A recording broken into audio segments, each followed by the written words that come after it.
ABP আনন্দ, এগিয়ে থাকে, এগিয়ে রাখে।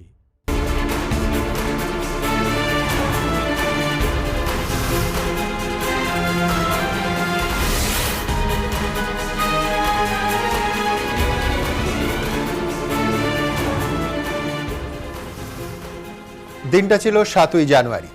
উডল্যান্ডস থেকে বাড়ি ফেরার সময় তিনি বলেছিলেন, I am ready to fly. প্রিয় আইকনের কথা শুনে হাসি ফুটেছিল অসংখ্য অনুরাগীর মুখে। তারপর 20 দিনও কাটল না, ফিরে এলো সেই উদ্বেগ। ফের অসুস্থ হয়ে হাসপাতালে ভর্তি হলেন ভারতীয় ক্রিকেট দলের প্রাক্তন অধিনায়ক সৌরভ গঙ্গোপাধ্যায়। বুকে ব্যথা অনুভব করায় বেহালার বাড়ি থেকে গ্রিন করিডোর করে অ্যাপোলোয় নিয়ে যাওয়া হয় সৌরভকে। কাল তার অ্যাঞ্জিওগ্রাম করা হবে। এর পাশাপাশি প্রজাতন্ত্র দিবসে দেশের সার্বভৌমত্বের প্রতীক লালকেল্লায় তাণ্ডবের খবরও এই অনুষ্ঠানে আপনাদের দেখাবো। ঘটনায় একদিকে যেরকম 37 জন কৃষক নেতার বিরুদ্ধে এফআইআর দায়ের হয়েছে, অন্যদিকে প্রশ্ন উঠেছে কেন্দ্রের নিয়ন্ত্রণাধীন দিল্লি পুলিশের ভূমিকা নিয়েও। রাজধানীতে এই বেনজির ঘটনার দায় কার, একেবারে স্পষ্ট করে এই অনুষ্ঠানে সেই প্রশ্ন তুলব আমরা। আমি সেই আলোচনাতেও আসবো, কিন্তু তার আগে শুরুতে দেখাবো ফের অসুস্থ হয়ে হাসপাতালে ভর্তি হলেন সৌরভ গঙ্গোপাধ্যায়। আমরা প্রত্যেকে তার দ্রুত আরোগ্য কামনা করছি। 7ই জানুয়ারি থেকে 27শে জানুয়ারি উডল্যান্ডস হাসপাতাল থেকে ছাড়া পাওয়ার 20 দিনের মধ্যে ফের অসুস্থ হয়ে পড়লেন সৌরভ গঙ্গোপাধ্যায়। তাকে ভর্তি করা হয়েছে বাইপাসের ধারে অ্যাপোলো হাসপাতালে। সৌরভের পরিবার সূত্রে খবর, মঙ্গলবার রাতে প্রথমে বুকে অস্বস্তি বোধ করেন সৌরভ। বুধবার দুপুর 2টো নাগাদ বুকে ব্যথা অনুভব করেন। এরপরই আর ঝুঁকি নিতে চাননি পরিবারের সদস্যরা। সঙ্গে সঙ্গে তার চিকিৎসার দায়িত্বে থাকা 2 চিকিৎসক সপ্তর্ষি বসু, সরোজ মণ্ডলকে খবর দেওয়া হয়। 2 চিকিৎসক সৌরভকে পর্যবেক্ষণের পর হাসপাতালে নিয়ে যাওয়ার পরামর্শ দেন। বুধবার দুপুর 2:20 নাগাদ বেহালার বাড়ি থেকে সৌরভকে নিয়ে বাইপাস লাগোয়া অ্যাপোলো হাসপাতালের উদ্দেশ্যে রওনা হন পরিবারের সদস্যরা। গ্রিন করিডোর করে তাকে আধ ঘন্টার মধ্যে হাসপাতালে আনা হয়। গাড়ি থেকে নেমে হেঁটেই হাসপাতালের ভেতরে ঢোকেন সৌরভ। তাকে নিয়ে যাওয়া হয় ক্যাথ ল্যাবে। একাধিক শারীরিক পরীক্ষা করা হয় সৌরভের। অ্যাপোলো সূত্রে খবর, দোতলায় সিসিইউর ভেতরে 142 নম্বর কেবিনে পর্যবেক্ষণে রাখা হয়েছে প্রাক্তন ভারত অধিনায়ককে। সৌরভের গাড়িতেই ছিলেন স্ত্রী ডোনা ও মেয়ে সানা। অ্যাপোলোতে পৌঁছন দাদা স্নেহাশিস। কিছুক্ষণের মধ্যেই সৌরভকে দেখতে হাসপাতালে যান বৈশালী ডালমিয়া। ওনাকে দেখে এলাম, উনি ভালো আছেন, উনি একদম নর্মাল আছেন, ভালো আছেন, এবং যা যা নেসেসারি টেস্ট সেগুলোকে করা হচ্ছে। বর্তমানে আফতাব খান, সরোজ মণ্ডল ও সপ্তর্ষি বসুর তত্ত্বাবধানে চিকিৎসাধীন রয়েছেন সৌরভ। লেট 40s-এ ওর মতো একজন মানুষ, তার হার্টের 3টে আর্টারিতে সমস্যা এসছে, 3টে আর্টারিতে ব্লক এসছে। এবং প্রথম কথাটা হলো, সেটাকে আমাদের ঠান্ডা মাথায় একটা সহজ সরল চিন্তাভাবনা করে তার একটা লং টার্ম স্থায়ী সমাধানে যেতে হবে। ব্যাংকের ইনস্টলমেন্ট দফায় দফায় দেওয়া যায়, কিন্তু ওই বিভিন্ন দফায় দফায় বা ইনস্টলমেন্টে ভাগ করে হার্টের ট্রিটমেন্ট করাটা মাঝে মধ্যে একদিক দিয়ে ঝুঁকিপূর্ণ, আর একদিক দিয়ে পেশেন্টের কাছে আমার মনে হয় জিনিসটা খুব একটা সুখকর অভিজ্ঞতায় গিয়ে দাঁড়ায় না। আমরা কোন পদ্ধতিতে যাব, কি করব, সেই গোলক ধাঁধায় আমরা হারিয়ে না গিয়ে let us decide what is the best for him. Apollo হাসপাতালের তরফে জানানো হয়েছে, সৌরভ গঙ্গোপাধ্যায়কে আপাতত পর্যবেক্ষণে রাখা হয়েছে। তার বেশ কিছু পরীক্ষা হয়েছে, সেসব রিপোর্ট এলে পরবর্তী সিদ্ধান্ত নেওয়া হবে। এর আগে 2রা জানুয়ারি হৃদরোগে আক্রান্ত হন সৌরভ। তার 3টি ধমনীতে ব্লকেজ ধরা পড়ে। ডান দিকের ধমনীতে প্রায় 90% ব্লকেজ ছিল, যেখানে স্টেন্ট বসানো হয়। বাকি 2টি ধমনীতে ব্লকেজ ছিল প্রায় 70%। 7ই জানুয়ারি হাসপাতাল থেকে ছাড়া পান প্রাক্তন ভারত অধিনায়ক। এরপর থেকে নিয়মিতই ছিলেন চিকিৎসকদের তত্ত্বাবধানে। তার মধ্যেই ফের অসুস্থ হলেন সৌরভ। ঋত্বিক মণ্ডল, ময়ূর ঠাকুর চক্রবর্তী ও প্রবীর চক্রবর্তীর রিপোর্ট, এবিপি আনন্দ। আবার বলছি, অসংখ্য বঙ্গবাসীর মতো, ইনফ্যাক্ট অসংখ্য ভারতীয়র মতো আমরা সবাই চাইছি সৌরভ দ্রুত সুস্থ হয়ে যান। আমি ডক্টর ধীমান কাহালিকে দিয়ে শুরু করব এই অনুষ্ঠান। ডক্টর কাহালি, আপনার কাছে প্রথমে আমি যেটা জানতে চাইবো সেটা হচ্ছে, এই এত উদ্বেগের মধ্যে একটা স্বস্তির বিষয়, গতবারও সৌরভ গাঙ্গুলি হেঁটে উডল্যান্ডসে ঢুকেছিলেন। আজকেও অ্যাপোলোর তরফ থেকে তাকে জিজ্ঞাসা করা হলো, একেবারে ফুটেজে পরিষ্কার যে হুইল চেয়ার লাগবে, তিনি একেবারে স্পষ্ট বললেন যে লাগবে না, এবং ওয়ার্ডেও ঢুকছেন হেঁটে। আমি বলছি যে কোথাও এই অস্বস্তি তো সব থেকে বড় প্রশ্নের মুখে দাঁড় করায় যে 20 দিনের মধ্যে আবার কি হলো, আবার আনইজিনেসের কি ঘটনা ঘটলো, এবং সেই আনইজিনেস একজন চিকিৎসক হিসেবে আপনার কাছে কতটা উদ্বেগের। ডক্টর কাহালি। দেখুন, এটা নিশ্চয়ই উদ্বেগের। যে কথা এইমাত্র আমার বন্ধু কুনাল বললেন, যে আমাদের একটা ভালো ডিসিশন নিতে হবে, তবে আমার দৃঢ় বিশ্বাস যে ওখানে আফতাবের নেতৃত্বে একদল ভালো চিকিৎসক ওনাকে দেখছেন এবং যেটা আমরা দেখতে পাচ্ছি যে ওনার একটা কাশি কয়েকদিন আগের থেকে ছিল এবং কাশিটা আপনার যেরকম ট্রেকিয়াইটিস ব্রঙ্কাইটিস তার জন্য হতে পারে। আজকে শুনেছি যে ওনার লিউকোসাইট কাউন্টও একটু বেশি রয়েছে এবং এই central chest pain, central heaviness, শ্বাসকষ্ট এগুলো কিন্তু ট্রেকিও ব্রঙ্কাইটিসের জন্য হতে পারে। আবার ধরুন অ্যাসপিরিন জাতীয় ওষুধ খাচ্ছেন, তো সেই কারণে অ্যাসিডিটি হয়েও হতে পারে। আমি এটা মোটামুটি নিশ্চিত যে আফতাব খুবই ভালো অপারেটর এবং আমরা অনেকেই ভাবি স্টেন্টিং মানেই একটা প্রবলেম, 2 মাসের পর 20 দিনেই হয়তো হলো। আমি শিওর যে ওই ডান দিকের আর্টারিতে যেখানে স্টেন্ট হয়েছে সেখানে কোনো প্রবলেম ওনার হয়নি। বেশ, আমি ডক্টর সৌতিক পান্ডার কাছে যাব। ডক্টর পান্ডা, আপনি উডল্যান্ডসে যে মেডিকেল বোর্ড তৈরি হয়েছিল 20 দিন আগে, তার সদস্য ছিলেন। 7ই জানুয়ারি সৌরভ গঙ্গোপাধ্যায় তার বাড়িতে ফিরে আসেন। আমার প্রথম প্রশ্ন ডক্টর পান্ডা আপনার কাছে থাকবে যে ধরুন বাকি দুটো আর্টারিতেও ব্লকেজ ছিল, আপনারা সৌরভকে যখন ছেড়েছিলেন তখন সৌরভ নিজেও বলেছিলেন, হাসপাতালের তরফ থেকেও বলা হয় যে যেটা 90% ব্লকেজ ছিল সেটাকে একেবারে ক্লিন করে দেওয়া হয়েছে, তাতে স্টেন্ট বসানো হয়েছে এবং বাকি দুটো এই মুহূর্তে না হলেও চলবে। আপনার কি এখন এই এমার্জেন্সি সিচুয়েশন বা আনইজিনেস তৈরি হওয়ার পর মনে হচ্ছে যে ওই বাকি দুটো, সেই দুটোকে এখন দ্রুত স্টেন্ট বসানো দরকার?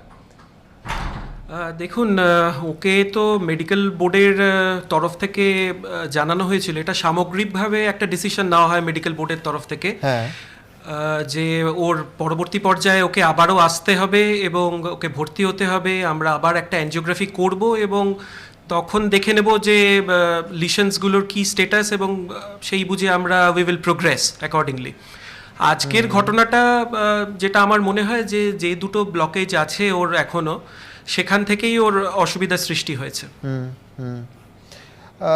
আপনার কাছে পরের প্রশ্ন ডক্টর পান্ডা থাকবে যে খেলোয়াড় মানুষ নিয়মিত জিম করেন, শরীরচর্চার মধ্যে এই প্রথম পর্যায়ের অসুস্থতার আগে অবধি ছিলেন, খুব স্বাভাবিকভাবেই হৃদরোগ ধরা পড়ার পর আরও সাবধানী, আরও সতর্ক জীবনযাপন করছিলেন।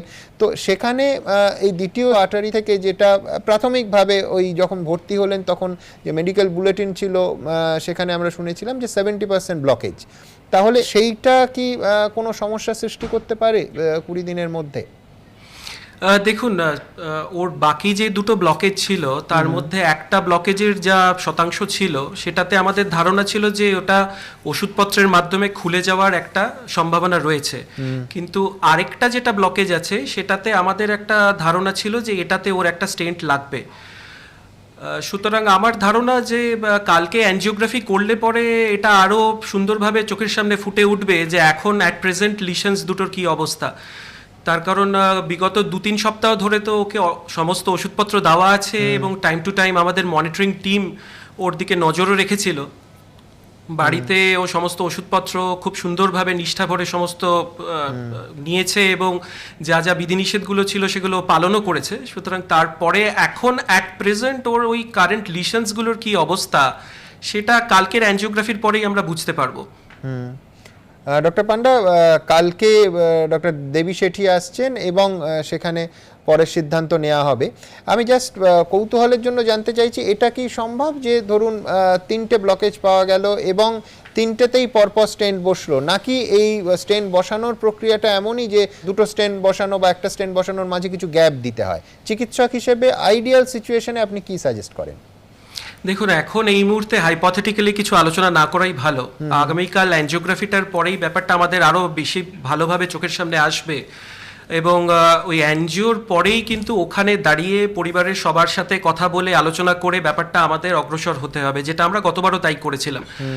সুতরাং একটা স্টেন্ট লাগবে নাকি আরও দুটো স্টেন্টই লাগবে সেটা এখন থেকে বলাটা উইল বি ভেরি প্রিম্যাচিওর। তবে ডেফিনেটলি ওর যে দুটো লিশন বাকি আছে তাতে একটা লিশনে ওটা স্টেন্টিং লাগার মতোই একটা লিশন রয়েছে ওর, আর আরেকটা যেটা ছিল সেটা সম্পর্কে আমরা আশাবাদী ছিলাম যে সেটা ওষুধপত্রের মাধ্যমে সেটা খুলে যাওয়ার একটা সম্ভাবনা ছিল। বাকিটা কালকের অ্যানজিওগ্রাফির আগে এটা এক্ষুনি বলাটা খুবই প্রিম্যাচিওর হয়ে যাবে। নিঃসন্দেহে আমি দ্রুত একবার অশোক ভট্টাচার্যের কাছে যাব। অশোকদা, অত্যন্ত সাবধানী সংযত একজন মানুষ, তার এই ধরনের সেটব্যাক আবার ঘন ঘন হলো, এর মাঝের সময়টা বাড়ি আসার পর নিঃসন্দেহে আপনার সঙ্গে কথা হয়েছিল, খুবই সতর্ক এবং সাবধানীভাবে পা ফেলছিল সৌরভ, তো কোথায় সমস্যা হলো বলে আপনার মনে হয়? এটা তো ঠিকই, আমরা এই মুহূর্তে সবাই খুব উদ্বিগ্ন, সারা রাজ্যের মানুষ, দেশের মানুষ উদ্বিগ্ন। আমাদের একটাই কামনা যে ও তাড়াতাড়ি সুস্থ হয়ে যাক, এবং আমার বিশ্বাস আছে ও সুস্থ হবে। একদম। এবং এরকম বহু অর্থের বিরুদ্ধে লড়াই করেই তো সৌরভ গাঙ্গুলি মানেই কাম ব্যাক। একদম। নিজের জীবনের ক্ষেত্রেও ও স্বাভাবিক জীবনে খুব দ্রুতই ফিরে আসবে বলে আমার বিশ্বাস করি। আর এই সমস্ত বিষয়তে ডাক্তারবাবুরা যে কথাগুলো বললেন খুব সঠিকভাবে, খুব সুন্দরভাবে, সবাই খুব সুন্দরভাবে বিশ্লেষণ করেছেন। তারাই সমস্ত বিষয়টা দেখছেন। এখন তাদের উপরেই আমাদের আস্থা রাখতে হবে, বিশ্বাস রাখতে হবে চিকিৎসার ব্যাপারে। ওনারা যা করবেন আমি বিশ্বাস রাখি তাদের উপরে। নিশ্চয়ই সৌরভ এই ব্যাপারে এনজিওগ্রাফি কালকে করবে, তারপরে ওরা আরও বিষয়টা সম্পর্কে বুঝতে পারবে এবং তারপরে কী কী পদক্ষেপ নেওয়া উচিত সেই পদক্ষেপগুলো তারা নেবে। এখন তাদের উপরেই আমাদের ভরসা করে রাখতে হবে। এবং আমি আস্থা রাখি, বিশ্বাস রাখি আগের বারের মতন আবার, কারণ আগে একটা স্টেন্ট বসানো হয়েছিল, তখন তো কথা ছিল যে আরও দুটো বসাবার কথা ছিল। তো এখন হয়তো এরকম হয়েছে যে সেই স্টেন্ট হয়তো ওরা ডাক্তারবাবুরা ভেবেছিলেন যে একটু পরে করলেও হতে পারে, কিন্তু হয়তো ডাক্তারবাবুরা এখন মনে করতে পারেন যে সেটা এখনই করবে, কিন্তু সেটা কি করবে সেটা কালকে এনজিওগ্রাফি করার পরেই তারা সেটা সিদ্ধান্ত নেবেন। এটাই এখনই ডাক্তারবাবুরা বললেন, আমিও সেটা শুনলাম। আমরা সেই আশায় থাকবো যে তারা সৌরভকে তাড়াতাড়ি করে সুস্থ করে দেবেন, এই আশায় আমরা আছি। একেবারেই আমাদের প্রত্যেকের তাই আশা, অশোকদা। এবং কামব্যাক শব্দটার যদি পার্সোনিফাই করা যায় তাহলে নিঃসন্দেহে সৌরভ গাঙ্গুলি, এবং আমরা প্রত্যেকে একেবারে নিশ্চিত যে সৌরভ খুব দ্রুত সুস্থ হয়ে জীবনে ফিরবে। আপনি গতবার একটা শব্দ বলেছিলেন, তারপর রীতিমতো রাজনৈতিক বিতর্ক শুরু হয়ে যায়, চাপ, রাজনৈতিক চাপ ছিল। এখন দেখুন সৌরভের রাজনীতিতে আসার যে জল্পনা গতবার অসুস্থতার আগে প্রবলভাবে ছিল, আপনি তো মানবেন যে এখন এই মাঝের ফেজে নিঃসন্দেহে সেই ধরনের অন্তত কোনো চাপ ছিল না। এবং সৌরভকে আমরা যতটুকু চিনি অত্যন্ত পাবলিক লাইফে আবার ব্যাক টু নর্মাল রুটিন তিনি ফেরেননি, সুতরাং খুবই সাবধানে সতর্কভাবেই ছিলেন। এখন তো অন্তত চাপের কথা আপনি বলবেন না? না না, একেবারেই সতর্কভাবেই ও ছিল। আমার সাথে কিছুদিন আগে ওর বাড়িতে অনেকক্ষণ ধরে অনেক কথা হয়েছে, খুব স্বাভাবিকই ছিল। এমনকি কথাবার্তা বলার পরে ও নিজেই আমাকে গাড়ি পর্যন্ত এগিয়ে পর্যন্ত দেয়। তো ওর তো সত্যি সত্যি স্বাভাবিকই তখন দেখেছিলাম। এখন আমি এই প্রশ্নে এখন আমাদের কাছে একটাই বিষয় হচ্ছে ওর সুস্থতা। আমরা উদ্বিগ্ন, ওর আবার অসুস্থ হয়ে গেছে, দ্রুত সুস্থ হয়ে উঠুক, এটাই আমাদের কামনা। আর এই চাইতে এখন এই মুহূর্তে আমি অন্য কোনো মন্তব্য করতে চাই না। এই ব্যাপারে যা মন্তব্য করার চিকিৎসকরা যেটা বলেছেন আমরা সবাই তাদের দিকেই তাকিয়ে আছি, তাদের দিকেই তাকিয়ে থাকবো। তারাই তাকে সুস্থ করে স্বাভাবিক জীবনে ফিরিয়ে আসবে ও দ্রুত, যাকে কামব্যাক বলে ক্রিকেটীয় ভাষায়, সে কামব্যাক নিশ্চয়ই আমরা দেখবো সৌরভের ক্ষেত্রে। একদম, ডাক্তারবাবুদের দিকে এর থেকে বেশি আমি আর কিছু মন্তব্য করতে চাইছি না। আমরা প্রত্যেকে তাকিয়ে আছি। অনেক ধন্যবাদ অশোকদা। আমি ডাক্তারবাবুদের কাছে আসবো, লক্ষ্মীরতন এই অনুষ্ঠানে যোগ দিয়েছে, লক্ষ্মীর কাছেও আসবো, কিন্তু তার আগে দ্রুত দেখাবো যে গত 2রা জানুয়ারি ওই আনইজি একটা অনুভূতি হওয়ায় সৌরভ গঙ্গোপাধ্যায় সেবারও নিজেরই গাড়িতে এবং একেবারে হেঁটে উডল্যান্ডস হাসপাতালে ঢোকেন সৌরভ। দেখা যায় যে তার 3টে আর্টারির মধ্যে একটা 90%, একটা 70% ব্লক, এবং তৃতীয় আরেকটিতে, প্রথম একটিতে অস্ত্রোপচার করে স্টেন্ট বসিয়ে তারপর তাকে বাড়িতে ছেড়ে দেওয়া হয়। আপনাদের জানিয়ে রাখবো দর্শকদের, এই মুহূর্তে খবর পাচ্ছি ডক্টর ডেবি শেঠি কালকে তিনি আসছেন এবং যাবতীয় সিদ্ধান্ত কালকে নেওয়া হবে সৌরভের চিকিৎসা নিয়ে। দেখুন, 3টি ধমনীর একটিতে 90% ব্লকেজ, ইতিমধ্যেই সেখানে স্টেন্ট বসানো হয়েছে। বাকি 2টি ধমনীতে ব্লকেজ প্রায় 70%, যেখানে স্টেন্ট বসানো নিয়ে এখনো কোনো সিদ্ধান্ত হয়নি। এর মধ্যেই একবার হাসপাতাল থেকে ফেরার 20 দিন পর ফের অসুস্থ হয়ে পড়লেন সৌরভ গঙ্গোপাধ্যায়। সবাই এখন জানতে চাইছেন তার কি হয়েছে। ব্লকেজ থাকা যে ধমনীতে এখনো স্টেন্ট বসানো হয়নি, সেখান থেকেই কি সমস্যা তৈরি হলো, নাকি আগে বসানো স্টেন্টের থেকে কি কোনো জটিলতা তৈরি হলো? যেখানে স্টেন্ট হয়েছিল সেই স্টেন্টের কিছু সমস্যা হতে পারে, যে ওর অন্য দুটো আর্টারির মধ্যেও কিছু ব্লকেজ আছে যেগুলোকে এখনো আমরা কারেক্ট করিনি। সৌরভ গাঙ্গুলির মতো একটি মানুষকে একটা নিরাপদ, সুস্থ একেবারে সক্রিয় জীবনে ফিরতে হবে এবং আমরা ডাক্তাররা যেভাবে তাকে একটা সক্রিয় সুস্থ নিরাপদ জীবনে ফেরাতে সাহায্য করতে পারি সেই চিন্তা ভাবনাটা যেন আমাদের মাথায় সবসময়ই থাকবে। বুধবার অ্যাপোলোয় নিয়ে আসার পর সৌরভ গঙ্গোপাধ্যায়ের লিপিড প্রোফাইল সহ একাধিক রক্ত পরীক্ষা, ইসিজি, ইকোকার্ডিওগ্রাম করা হয়। হাসপাতাল সূত্রে খবর, বোর্ড প্রেসিডেন্টের রিপোর্টে উদ্বিগ্ন হওয়ার মতো কিছু পাওয়া যায়নি। বৃহস্পতিবার তার অ্যাঞ্জিওগ্রাম করা হবে। সেই রিপোর্ট দেখার পরই পরবর্তী সিদ্ধান্ত নেবেন চিকিৎসকরা। এই আর্টারিতে তার ডান দিকের আর্টারি, এখানে স্ট্যান্ড বসানো হয়েছিল, সেটা দেখা হবে এনজিওগ্রাফিতে। এবং এই যে দুটো আর্টারিতে যে ব্লকেজেসগুলো আছে, সেই ব্লকেজেসগুলোর কি পরিস্থিতি, সেটা আগের ব্লকেজের থেকে আরও প্রোগ্রেস করেছে কিনা, বেড়েছে কিনা ব্লকেজটা, সেটা দেখতে হবে। এবং সেটা দেখার জন্য খালি যে অ্যাঞ্জিওগ্রাফি আছে তা না, তার সঙ্গে ইমেজিং, যেটা ওসিটি বলা হয়, অপটিক্যাল কোহেরেন্স টমোগ্রাফি, সেটার মাধ্যমে এবং এফএফআর, সেটার মাধ্যমে এটা বোঝা যাবে যে ব্লকেজ যে দুটো আছে সেটা সিগনিফিক্যান্ট আছে কিনা এবং সেটাতে অ্যাঞ্জিওপ্লাস্টি করলে উনি বেনিফিট পাবেন কিনা, সে দুটোও বোঝা যাবে। অ্যাপোলো হাসপাতাল সূত্রে খবর, বৃহস্পতিবার সকালে সৌরভ গঙ্গোপাধ্যায়কে দেখতে আসছেন হৃদরোগ বিশেষজ্ঞ দেবী শেঠি। উডল্যান্ডস হাসপাতালেও সৌরভকে দেখতে গিয়েছিলেন তিনি। এছাড়া আগেরবার সৌরভের চিকিৎসায় যে মেডিকেল বোর্ড গঠন করা হয়েছিল, তার সদস্য চিকিৎসকদেরও মতামত নেওয়া হবে বলে সূত্রের খবর।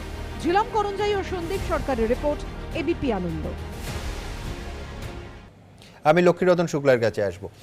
লক্ষ্মী, গত 2রা জানুয়ারি তুমি খবর পেয়েই দ্রুত উডল্যান্ডসে প্রায় সবার আগে একেবারে প্রথম যারা পৌঁছন তার মধ্যে তুমি ছিলে।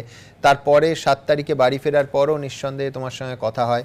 তো এমনি পাবলিক লাইফে যেরকম প্রতি সেকেন্ডে মহারাজের ব্যস্ততা ছিল, প্রত্যেক সেকেন্ডে সেই ব্যস্ততম পাবলিক লাইফে সৌরভ কিন্তু ফেলেনি। অর্থাৎ বাড়তি চাপ কিছুটা অ্যাভয়েড করে চিকিৎসকদের পরামর্শ কথা শুনে একেবারে সতর্কভাবে পা ফেলছিল। এর মাঝে তোমার সঙ্গে কোনো কথা হয়েছে? সুমনদা, আমি তো সৌরভ গাঙ্গুলিকে কত বছর ধরে চিনি সেটা নতুন করে আর বলার কিছু নেই, কিন্তু আমি কোনোদিন চাপে দেখিনি। আমি 1999-এ যখন ভারতের হয়ে সিলেক্ট হয়েছি, তখন প্রথম রুম পার্টনার আমি আর সৌরভ দাই ছিলাম, দাদা ছিলাম। ও আমাকে বলেছে তুই আমার সাথে আমার রুমে থাকবি। আমি আজ পর্যন্ত ওনাকে ডক্টর বা হসপিটাল বা কোমরে ব্যথা ছিল, আমরা সবাই দেখেছি খেলার সময় কোমর মাসাজ করাতে, বাট এরকম কোনোদিন আর দেখিনি। আর ব্যস্ততা তো দেখো থাকবে, সৌরভ গাঙ্গুলির মতন একটা ফিগারের মানুষ ব্যস্ত থাকবে। যদি উনি নাও ব্যস্ত থাকতে পারেন তাহলে ওনাকে ব্যস্ত থাকতে হবে। আমি ডক্টরদেরকে থ্যাংক ইউ বলছি যারা যারা ওনার ট্রিটমেন্ট করছেন। আমরা সবাই প্রে করছি উনি তাড়াতাড়ি ফিট হয়ে চলে আসুন। বাট মেন্টালি সৌরভ গাঙ্গুলি অনেক স্ট্রং আছে। আমাকে তুমি বললে কি আমার সাথে কোনো কথা হয়েছে কি হয়নি, আমাকে বলেছিল তুই কিন্তু প্রথম গিয়ে টেস্ট করাবি। আমি কিন্তু টেস্ট করাতাম না।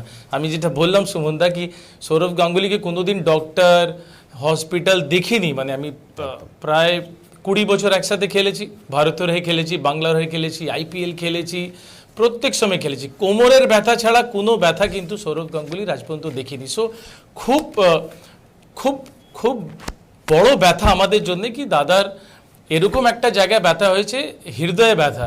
মানে এই হৃদয়তে পুরো নট ভারতবর্ষ, নট বাংলা, পুরো বিশ্বের হৃদয়তে সৌরভ গাঙ্গুলি বসে আছে। আর ওনার হৃদয়েতে একটু আনকমফর্টেবলনেস হয়েছে, বাট আমার মনে হয় কি উনি খুব ভালোভাবে, অশোকদা বলছিলেন কামব্যাক কিং, আমরা সবাই জানি, ডক্টর স্যাররা ওখানে বসে আছেন, তো হি উইল কাম ব্যাক। এটাতে কোনো একদম সেটা নিয়ে কোনো দ্বিধা কোনো সংশয় কিচ্ছু নেই। আমি আবার আসবো, আমি দ্রুত একবার দেখাবো এবং খুব গুরুত্বপূর্ণ একটা প্রশ্নে আসবো, সেটা হচ্ছে পারিবারিক ইতিহাস। এই হৃদরোগের ক্ষেত্রে পারিবারিক ইতিহাস কতটা গুরুত্বপূর্ণ? শোনা যায় মাত্র 37 বছর বয়সে সৌরভ গঙ্গোপাধ্যায়ের বাবা চণ্ডী গঙ্গোপাধ্যায় তার বাইপাস সার্জারি হয়েছিল। স্নেহাশিস সৌরভের দাদা, কিছুদিন আগে তারও হার্টে ব্লকেজ ধরা পড়ে, স্টেন্ট বসে। আমি দ্রুত একবার পারিবারিক ইতিহাস দেখাবো, তারপর ডাক্তারবাবুদের কাছে আসবো যে এই পারিবারিক ইতিহাস হৃদরোগের ক্ষেত্রে কতটা গুরুত্বপূর্ণ। 20 দিন আগে এক বৃহস্পতিবার তাকে হাসি মুখে উডল্যান্ডস হাসপাতাল ছাড়তে দেখে স্বস্তির নিঃশ্বাস ফেলেছিল গোটা দেশ।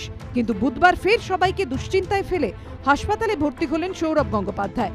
একবার হার্ট অ্যাটাক হয়েছে, স্টেন্ট বসেছে, কিন্তু তারপর এত কম সময়ের ব্যবধানে তিনি আবার অসুস্থ হয়ে পড়লেন কেন?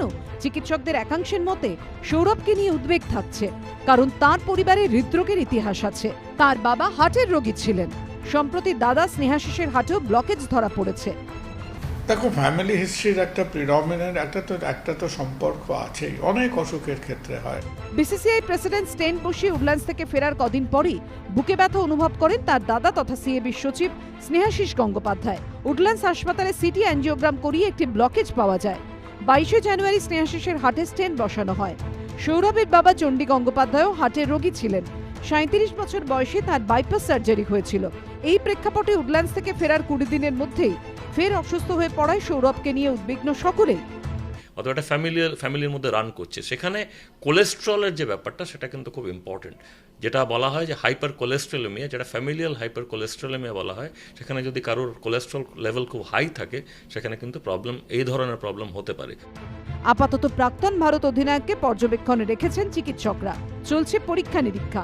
ঝিলম করঞ্জাই, সন্দীপ সরকার, রুমা পালের রিপোর্ট, এবিপি আনন্দ। ডক্টর কাহালির কাছে যাব। ডক্টর কাহালি, ফ্যামিলি হিস্ট্রি কতটা গুরুত্বপূর্ণ? মানে এটা কি একেবারে অনিবার্য, মানে বংশে থাকলে আগের পুরুষদের থাকলে হবেই, নাকি এটাকেও জীবনযাত্রার মাধ্যমে, সাবধানতা অবলম্বন করার মাধ্যমে, নিয়মিত টেস্ট করার মাধ্যমে এটা অ্যাভয়েড করা যায়? ভীষণ গুরুত্বপূর্ণ। আপনি যে কথাটা বলেছেন এইমাত্র ভীষণ গুরুত্বপূর্ণ।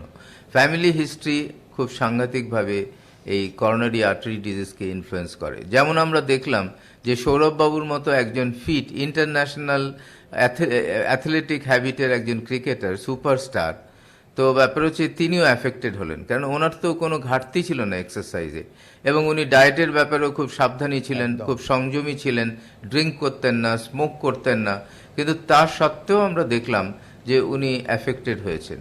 তা এটা হতেই পারে। তবে আপনি আরেকটা খুব ইম্পর্টেন্ট কোয়েশ্চেন একসঙ্গে করেছেন যে এটা কি প্রিভেন্ট করা যায়? নিশ্চয়ই প্রিভেন্ট করা যায়, কেননা আমি শুনেছি যে ওনার কোলেস্টেরলটা হাই, তাই এই কোলেস্টেরলটাকে যদি এক্সট্রা অর্ডিনারি কম করে রাখা যায় তাহলে কিন্তু এটাকে ঠেকানো সম্ভব। আর ওনার আরেকটা জিনিস ছিল, সপ্তাহ 3 আগে ওনার একটা রেসপিরেটরি ইনফেকশন হয়েছিল, এবং সেই রেসপিরেটরি ইনফেকশন কিন্তু এখন আমরা বলছি যে more of vascular disease then viral infection. তো সেটারও কিন্তু অনেকটা স্থান আছে এই ব্যাপারে। এবং আমরা দেখতে পাচ্ছি যে চণ্ডীবাবু আমাদের হাসপাতালেও বহুবার ভর্তি হয়েছেন, সৌরভবাবু আসতেন, তো ওনার ডায়ালেটেড কার্ডিওমায়োপ্যাথি হয়ে গেছিল। উনি বাইরে গিয়ে একজন লন্ডনে অপারেশন করিয়েছিলেন, জন রাইটস, তো খুব অল্প বয়সে 37 বছর বয়সে, তারপর ওনার ডায়ালেটেড কার্ডিওমায়োপ্যাথি হয়, এই ইসচেমিক ডায়ালেটেড কার্ডিওমায়োপ্যাথি, এবং উনি বহুবার আমাদের হাসপাতালে ভর্তি হয়েছেন, এবং সত্যি ওনার অনেক কষ্ট হয়েছে এবং অনেক ভুগেছেন। তো স্নেহাশিস বাবুরও খুব অল্প বয়সেই হয়েছে বলবো, এবং সৌরভ বাবুর মতো একজন ইন্টারন্যাশনাল অ্যাথলেটিক হ্যাবিটের মানুষ, তারও হয়েছে। কিন্তু আমি এটা বলবো, আপনার দুটো প্রশ্নই খুব ইম্পর্টেন্ট, যে পারিবারিক ইতিহাস থাকলে ফ্যামিলিয়াল ডিসেন্ডেন্সি অফকোর্স থাকে, খুব বেশি রকম থাকে, এবং তাছাড়া যেটা বললেন সেকেন্ড কোয়েশ্চেন, যে এটা কিন্তু প্রিভেন্ট করা সম্ভব। একদম। আমি ডক্টর পান্ডার কাছে যাব, তার আগে দ্রুত ডক্টর পান্ডা যে মেডিকেল বোর্ডের সদস্য ছিলেন 20 দিন আগে উডল্যান্ডস হাসপাতালে যে মেডিকেল বোর্ড তৈরি হয়েছিল, সেখানে কি চিকিৎসা হয়েছিল সৌরভ গঙ্গোপাধ্যায়, আমি দ্রুত একটা প্রতিবেদন দেখব, তারপর ডক্টর পান্ডার কাছে আসবো। 20 দিনের মধ্যেই ফের অসুস্থ হয়ে হাসপাতালে ভর্তি হয়েছেন সৌরভ গঙ্গোপাধ্যায়। বৃহস্পতিবার তার অ্যাঞ্জিওগ্রাম করা হবে। আগেরবার সৌরভের হার্টে 3টি ধমনীতে ব্লকেজ ধরা পড়েছিল। এর মধ্যে 90% ব্লকেজ থাকা একটি ধমনীতে ড্রাগ ইলিউটিং স্টেন্ট বসানো হয়েছে। বাকি 2টি ধমনীতেও কি একই ধরনের স্টেন্ট বসানো হবে? এই স্টেন্ট হলো এক প্রকার ধাতব জালিকা। ওই ব্লকেজের মধ্যে দিয়ে একটা তার দিয়ে দিই, এই তারটা দেখা যাচ্ছে, তারের ওপরে একটা স্টেন্ট বেলুন থাকে, তার মানে একটা স্টেন্ট লাগানো আছে, যেটা ইনফ্লেটেড না, ওটা চিপকানো আছে বেলুনের ওপর, সেটা দিয়ে এভাবে আমরা ওই ব্লকেজের ঠিক মাঝখান দিয়ে ওটা ঢোকানো হয়। ঢোকানোর পর আমরা বেলুনটাকে ফুলিয়ে দিই। ফোলানোর পর যেটা হয়, স্টেন্টটা অটোমেটিক্যালি বেলুনের সঙ্গে সঙ্গে ফুলে যায়। এখন ব্লকেজটা দেখা যাচ্ছে যে ব্লকেজটা কিন্তু চিপচে গেছে আর্টারির কাছে, দেওয়ালে, এবং স্টেন্টটা কিন্তু খুলে গেছে। এবার কি করা হয়, বেলুনটাকে আমরা খুলে বের করে নিই। এখন অপেক্ষা অ্যাঞ্জিওগ্রামের রিপোর্টের। সেটা দেখেই পরবর্তী সিদ্ধান্ত নেবেন চিকিৎসকরা। ধরুন কারুর একটা আর্টারিতেই প্রায় 70 মিলিমিটার অসুখ আছে, তখন তো আমরা একটা স্টেন্ট দিয়ে কভার করতে পারবো না, তখন আমাদের 2 বা তার থেকে বেশি স্টেন্ট লাগাতে হতে পারে। সৌরভের বাকি 2টি ধমনীতেও কি আগের মতো ড্রাগ ইলিউটিং স্টেন্ট বসানো হবে?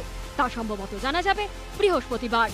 আবির দত্ত, সন্দীপ সরকারের রিপোর্ট, এবিপি আনন্দ। ডক্টর সৌতিক পান্ডার কাছে যাব। ডক্টর পান্ডা, দর্শকরা ইতিমধ্যে বুঝে গেছেন যে কেন বারবার এই প্রশ্নে আমি আসছি, সেটা হচ্ছে চূড়ান্ত ফিট প্রাক্তন ভারত অধিনায়ক, এখনও জিম করেন, রেগুলার একটা রুটিনের মধ্যে, চূড়ান্ত সংযমিত বটেই। এই রকম মানুষ সৌরভ গঙ্গোপাধ্যায় যদি 20 দিনের মধ্যে আবার হাসপাতালে দৌড়তে হয়, তাহলে কিভাবে একজন আম বাঙালি ভালো থাকবে? মোদ্দা কথাটা বোধহয় এই উদ্বেগের জায়গাটা সবাইকে এই কারণে আরও বেশি করে স্পর্শ করছে যে ফিটনেস আইকন, তার ক্ষেত্রে অসুস্থতাটা একটা সার্বিক সামাজিক বার্তাও তো আনে। ডক্টর পান্ডা, আপনাকে যেটা জানতে চাইবো, লক্ষ্মী যে প্রসঙ্গটা তুলছে যে সৌরভ তাকে বলেছেন যে নিয়মিত টেস্ট সৌরভ করাতেন না, আমরা জানি সেটা। তো টেস্ট করাটা কতটা গুরুত্বপূর্ণ, কদিন অন্তর একজন সাধারণ মানুষের টেস্ট করানো উচিত, কি ধরনের টেস্ট করানো উচিত, এবং ইন্ডিকেশন পাওয়া মানে কোন দিকে কীরকম ইন্ডিকেশন পেলে বুঝতে হবে যে সাবধান হওয়ার সময় এসেছে? ডক্টর পান্ডা, দেখুন, একটু আগেই আমরা ফ্যামিলিয়াল হিস্ট্রি ব্যাপারটা নিয়ে আলোচনা করলাম। এই একটা ব্যাপার তো আমাদের নিজেদের হাতে থাকে না। বংশ পরম্পরায় আপনি যেটা পাচ্ছেন আপনাদের পূর্বপুরুষের কাছ থেকে, সেটা আপনার হাতে নেই। কিন্তু আপনার হাতে কি আছে? আপনার হাতে আছে নিজের লাইফস্টাইল মডিফিকেশন করে রাখা।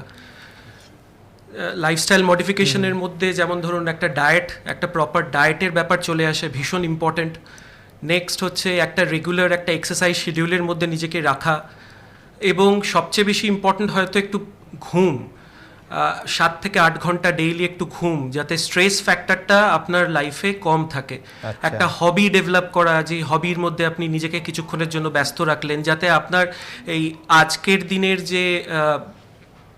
যে একটা ইঁদুর দৌড় চলছে সব জায়গায়, এটার থেকে যে স্ট্রেসটা আমাদের শরীরে আসছে, এই স্ট্রেসটা থেকে আপনি একটু হলেও নিজেকে ডিটক্সিফাই করছেন। এবং সকল মানুষদের স্ট্রেস আরো বেশি, যেটা আপনার হাতে নেই, যেটা আপনি বংশ পরম্পরায় পূর্বপুরুষের, একেবারেই তাই। সুতরাং যে জিনিসগুলো আপনার হাতে রয়েছে, যেগুলো আপনি মডিফাই করতে পারেন, যেগুলো মডিফায়াবল রিস্ক ফ্যাক্টরস, সেইগুলোকে আপনি যদি ঠিকমতো নিয়ে চলতে পারেন, সেই রিস্ক ফ্যাক্টরসগুলো যদি আপনি আসতে না দেন, তাহলে অবশ্যই করে এই ধরনের ডিজিজগুলো হওয়ার চান্সটা অনেকটাই কমে যায়। বংশ পরম্পরায় আপনি যেটা পূর্বপুরুষের কাছ থেকে পেয়েছেন, সেটাতে আপনার কোনো হাত নেই, ওটাতে আপনি তো আর কিছু করতে পারলেন না। কিন্তু যেগুলো আপনার হাতে রয়েছে, সেগুলো আপনাকে নিয়ে তো আপনাকে কাজ করতে হবে, সেগুলো চলতে হবে। সুতরাং আমরা অ্যাজ আ হোল, চিকিৎসক হিসেবে আমরা সবসময় বলি যে 40 বছর বয়সের পর থেকে নিয়ে কিছু বাধ্যবাধকতার মধ্যে নিজেকে বেঁধে ফেলা, এবং এই স্ট্রেস ফ্যাক্টরগুলো যাতে শরীরে কোনো রকম কোনো এফেক্ট না ফেলতে পারে, তার দিকে খেয়াল রাখা, এবং টেস্ট অতি অবশ্যই করে টেস্টের দিকে নজর দেওয়া। কিছু ব্লাড টেস্ট নিয়মিত একটা ইন্টারভেলে কিছু ব্লাড টেস্ট করা, যাতে আপনারও একটা সামগ্রিক ধারণা তৈরি হতে পারে আপনার নিজের শরীর সম্পর্কে, যে আপনি কোন দিকে মুভ করছেন। ঠিক সেই বুঝে চিকিৎসকদের পরামর্শ নেওয়া এবং নিজেকে সেভাবে একটা রুটিনের মধ্যে রেখে চলা। এগুলো মডিফায়াবল, এগুলো আপনার হাতে রয়েছে, সুতরাং আপনি এগুলোর দিকে বেশি নজর দেবেন। যেটা অলরেডি আপনি ইনহেরিট করেছেন, সেটার দিকে তো আর ভেবে কোনো লাভ নেই। আর ঠিক ঠিক। ডক্টর কাহালির কাছে যাবো। ডক্টর, আপনার কাছে যেটা জানতে চাইবো, সৌরভ গঙ্গোপাধ্যায় এই মুহূর্তে 48+, তো 48 বছরের একজন সাধারণ বাঙালি পুরুষ বা মহিলা, তার কতদিন অন্তর টেস্ট করানো উচিত, কি টেস্ট করানো উচিত, এবং কোন কোন দিকে স্বাস্থ্যের ক্ষেত্রে নজর রাখা উচিত? হ্যাঁ, এটা খুব ইম্পর্টেন্ট প্রশ্ন। আমি শুধু ভুলে যাওয়ার আগে একটা কথা বলতে চাই, যে আমাদের টেস্ট শুধু 40 বছর বা 35 বছর বয়সে কিন্তু শুরু হবে না। আমি বলবো যে 2 মাস বয়সের সময় সবারই একটা কোলেস্টেরল এবং সুগার দেখা উচিত। কেন? আমি গত 15 দিন আগেই একই সপ্তাহে দুজন রুগী পাই, এবং দুজন হার্টের বেশ ক্ষতি হয়ে গেছে, 3টে আর্টারি সাংঘাতিকভাবে ব্লক। আমরা সঙ্গে সঙ্গে তাকে অ্যাঞ্জিওপ্লাস্টি করে ভালো করি, কিন্তু তার কোলেস্টেরল দেখা গেল 348। এটাকে বলি আমরা ফ্যামিলিয়াল হাইপার কোলেস্টেরলিমিয়া। আরেকজনেরও 328। এখন আমি যদি অনেক দিন ওয়েট করে তারপর কোলেস্টেরল করি, ততদিনে কিন্তু আর্টারিতে ড্যামেজ হয়ে গেছে। এবং আমরা দেখেছি যে 5 বছর বয়সে অনেক সময় এদের অ্যাঞ্জিওপ্লাস্টি করতে হয়েছে। সেজন্য আমি বলবো যে মিনিমাম সবকিছু দরকার নেই, লিপিড প্রোফাইল দরকার নেই, কারণ বেশিরভাগ ক্ষেত্রে আমরা দেখব যে তাদের কোলেস্টেরল নর্মাল আছে। কিন্তু অল্প হলেও কিছু ক্ষেত্রে আমরা যখন ফ্যামিলিয়াল হাইপার কোলেস্টেরলেমিয়ার পেশেন্ট আমরা মিস করে যাব। সেজন্য আমি বলবো যে এটা সবারই মনে রাখা উচিত যে একবার কিন্তু এটা দেখে নেওয়াটা ভালো। আর তারপরে ধরুন 48 বছর বয়সের পর যদি হয়, আপনি যেটা বললেন, ফাস্টিং ব্লাড ফর সুগার, একটা লিপিড প্রোফাইল, আর তাছাড়া একটা পোস্ট প্র্যান্ডিয়াল সুগার, ইউরিনে কোনো অ্যালবুমিনিউরিয়া আছে কিনা, অর্থাৎ রুটিন এক্সামিনেশন এবং অ্যালবুমিনিউরিয়া, তার সঙ্গে একটা ইসিজি, এবং যাদের ফ্যামিলি হিস্ট্রি পজিটিভ আছে তাদের একটা স্ট্রেস টেস্ট, একটা ইকোকার্ডিওগ্রাম। ফ্যামিলি হিস্ট্রি না পজিটিভ থাকলেও আমি বলবো একটা ইকোকার্ডিওগ্রাম, একটা স্ট্রেস টেস্ট করে দেখা দরকার যে তাদের কোনো হৃদরোগ রয়েছে কিনা। কেন এই মুহূর্তে যদি আমরা সেই টেস্টগুলো করি তাহলে তাকে লাইফস্টাইল মডিফিকেশন মেজার এবং তাকে ওষুধপত্র দিয়ে যদি আমরা চিকিৎসা করি তাহলে কিন্তু তাকে আমরা দীর্ঘদিন ভালো রাখতে পারি। এবং এটা ভুললে চলবে না, আমরা অনেকক্ষণ ধরে আলোচনা শুনছিলাম যে উনি এত বড় অ্যাথলিট কেন হলেন। হতে পারে, কেননা এই এক্সারসাইজটা হচ্ছে একটা রিস্ক ফ্যাক্টর। যারা অলস স্বভাবের, যারা মোটা, তাদের বেশি হয়, কিন্তু আমাদের ভুললে চলবে না এর সঙ্গে স্মোকিং, হাইপার কোলেস্টেরলিমিয়া যেটা সৌরভবাবুর ছিল, বা অনেকের লিটল লাইপোপ্রোটিনে বেশি থাকে, এটা জন্মগতভাবে থাকে। লিটল লাইপোপ্রোটিনে যার বেশি আছে সেটা 2 মাস বয়সেও আছে, আবার 40 বছর বয়সেও সেই একই লেভেলে থাকে। এবং দেখা যায় যে যাদের লিটল লাইপোপ্রোটিনে বেশি থাকে তারা কিন্তু আশ্চর্যজনকভাবে তাদের এই হৃদরোগের সম্ভাবনা বেশি। সেই জন্য মাঝে মাঝে যদি আমি বলবো যে 35 বছর বয়সের পরেই প্রত্যেকের একটা ইসিজি, একো, একটা টিএমটি করানো উচিত। কারণ আমার ভারতবর্ষে আমার অন্তত 3 ডজন পেশেন্ট আছে যারা 20 থেকে 28 বছর বয়সের মধ্যে আমার কাছে এসছেন এবং ম্যাসিভ হার্ট অ্যাটাক নিয়ে এসছেন। একজন দক্ষিণ কলকাতার একটা ভালো হাসপাতালে ভর্তি হয়েছিলেন, তো ওখানে তখন ক্যাথ ল্যাব ছিল না, এখন হয়েছে। তার ম্যাসিভ হার্ট অ্যাটাক হয়, খুব ভালো চিকিৎসা করেন ওরা, থ্রম্বোলাইসিস করেন। 22 বছরের ছেলে, গুজরাটি, কোনো রিস্ক ফ্যাক্টর নেই, শুধু একটু মাইল্ডলি হাইপোথাইরয়েড, এবং তার বাবা কাঁদছেন, মা কাঁদছেন, এবং তা খুব খারাপ অবস্থায় এলেন। তারপর তাকে আমরা সঙ্গে সঙ্গে অ্যাঞ্জিওপ্লাস্টি করে 1 ঘন্টার মধ্যে তাকে সুস্থ করে দিই এবং তিনি ভালো আছেন এবং তার হার্ট অনেকাংশে ভালো করা গেছে, মানে মাসলটাকে প্রিজার্ভ করা গেছে আর কি। সেই জন্য এটা আপনি যেটা বললেন এটা হচ্ছে ক্রাক্স অফ দ্য ইস্যু, যে শুধু কেউ খুব ভালো এক্সারসাইজ করেন বা তিনি মোটা নন, দ্যাট ইজ নট এনাফ। একদম খাওয়ারে নজর দিতে হবে, যে খাওয়ারের অনেক মধ্যে ধন্যবাদ ডক্টর কাহালি।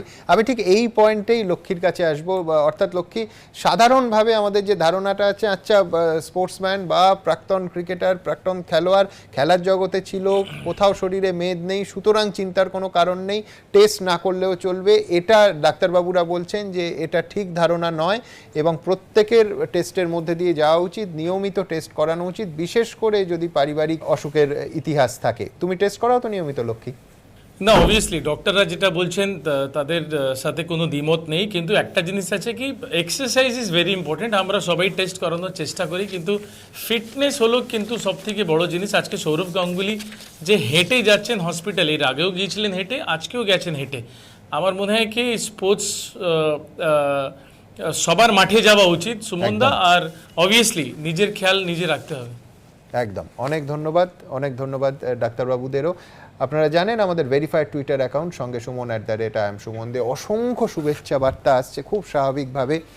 বাঙালির আইকন, অত্যন্ত গর্বের, প্রত্যেকে চাইছেন দ্রুত সৌরভ সুস্থ হয়ে উঠুন। উৎসব পাঠক তিনি লিখছেন, দাদা একজন চ্যাম্পিয়ন, চ্যাম্পিয়নের মতোই যে কোনো অসুখকে হার মানাবে। সুমিতা মহাপাত্র লিখছেন, দাদা তাড়াতাড়ি সুস্থ হয়ে উঠুন। শিবশঙ্কর ঘোষ লিখছেন, সকলের মিলিত প্রার্থনায় আপনি নিশ্চিতভাবে দ্রুত সুস্থ হয়ে উঠবেন। উত্তম বিশ্বাস লিখছেন, দাদা আপনি চাপ মুক্ত থাকুন। বিনিন্দিতা সরকার লিখছেন, অহেতুক রাজনৈতিক চাপের কারণেই কি এই অসুস্থতা? অনেকেই এই প্রশ্ন করছেন রাজনৈতিক চাপ। এখন আপনাদের সামনে যে প্রতিবেদনটা রাখবো সেটা হচ্ছে এই বিষয়টা নিয়ে। সৌরভ গঙ্গোপাধ্যায় যখন অসুস্থ হলেন তারপরে রাজনৈতিক বিতর্ক কিন্তু এই অসুস্থতারও পিছু ছাড়েনি। কেন? একদিকে অশোক ভট্টাচার্য বলেছিলেন রাজনৈতিক চাপ, সৌরভকে রাজনীতিতে আনার জন্য চাপ, এবং সৌরভের উচিত নয় রাজনীতিতে আসা। পাশাপাশি কটাক্ষ ছুঁড়ে দিয়েছে বিজেপিও। দেখুন। ফের অসুস্থ সৌরভ গঙ্গোপাধ্যায়, ফোনে খোঁজ নিলেন অমিত শাহ। শনিবার দুদিনে রাজ্য সফরে আসছেন তিনি। এর আগেও সৌরভ যখন অসুস্থ হয়েছিলেন খোঁজ নিয়েছিলেন কেন্দ্রীয় স্বরাষ্ট্রমন্ত্রী।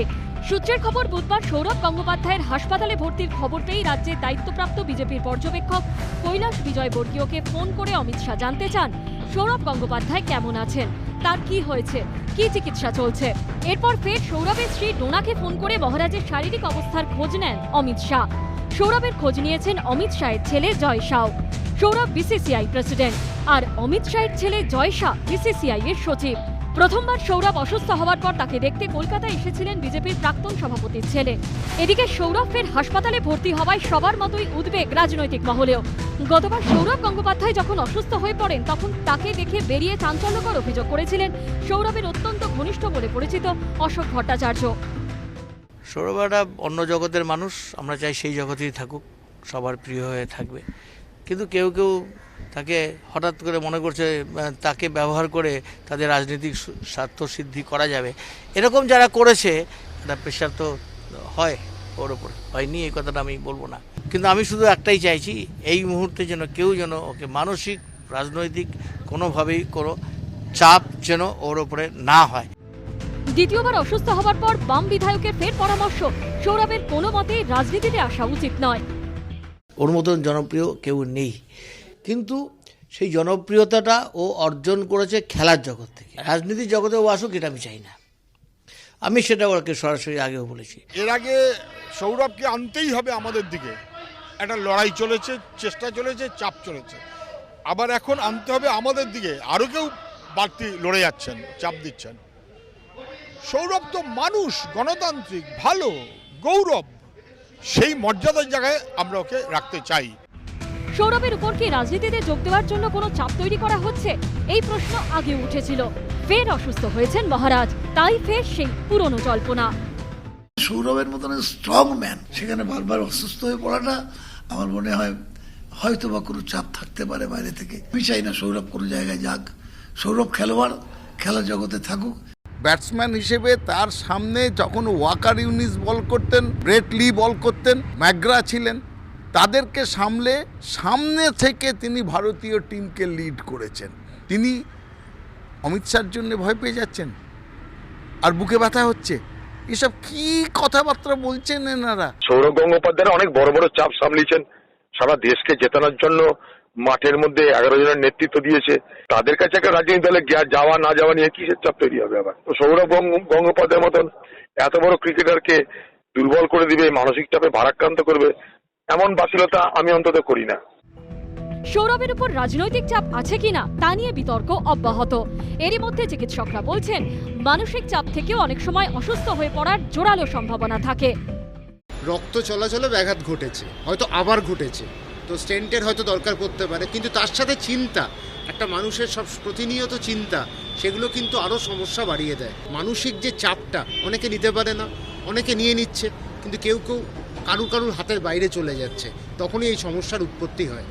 আমরা সবসময় একটা আন্ডার স্ট্রেস যাচ্ছি, এবং এই স্ট্রেসকে কোপ আপ করার জন্য কোথায় যেন আমাদের একটা এবিলিটি আছে।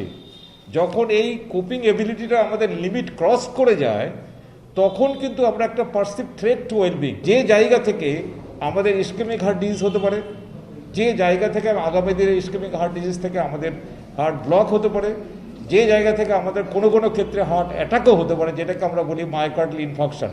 সেটা হয়তো মাইল্ড হতে পারে, মডারেট হতে পারে, কখনো কখনো সিভিয়ারও হতে পারে। তবে কারণ যাই হোক, সবার একটাই প্রার্থনা, দ্রুত সুস্থ হয়ে উঠুন সৌরভ গঙ্গোপাধ্যায়। রোমা পাল, সঞ্চয় মিত্র, সমিত সেনগুপ্তের রিপোর্ট, এবিপি আনন্দ।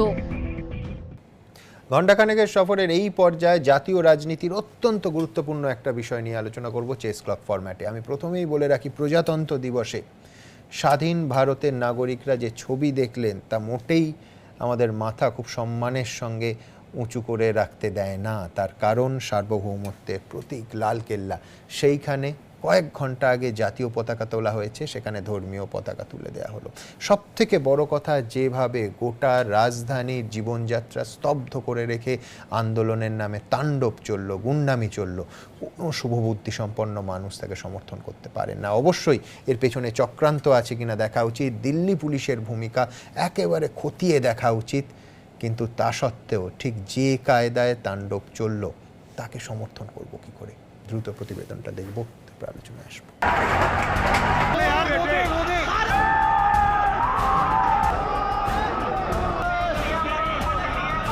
দড়ি বেয়ে লোক উঠছে লালকেল্লায়, সংখ্যাটা ধীরে ধীরে বেড়েই চলেছে, আটকানোর কেউ নেই। লালকেল্লায় চড়ার পর এবার জাতীয় পতাকা উত্তোলনের জায়গায় চড়তে শুরু করলেন কয়েকজন। স্বাধীনতার পর থেকে প্রতি বছর প্রধানমন্ত্রী যেখানে জাতীয় পতাকা তোলেন, সেখানে লাগানো হলো শিখদের ধর্মীয় পতাকা। উড়ল নিশান সাহিব। মঙ্গলবার প্রজাতন্ত্র দিবসে এভাবেই ভুলুণ্ঠিত হলো জাতীয় মর্যাদার প্রতীক, রচিত হলো এক কালো অধ্যায়।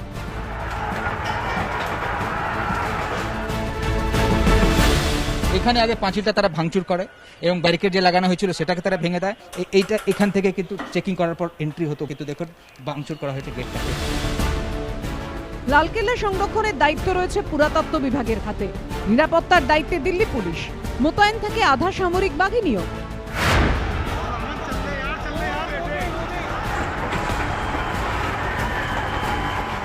ঠিক নিচে একটা খাইয়ের মতন জায়গা রয়েছে, একটা খালি জায়গা, নিচে প্রায় 25 থেকে 30 ফুট নিচে তারা 30 জন প্রায় দিল্লি পুলিশের জওয়ানরা পড়ে যান। তাদেরকে বাধ্য করেছিলেন আন্দোলনকারীরা, তাদেরকে যান বাঁচানোর জন্য নিচে তারা জাম্প দেন।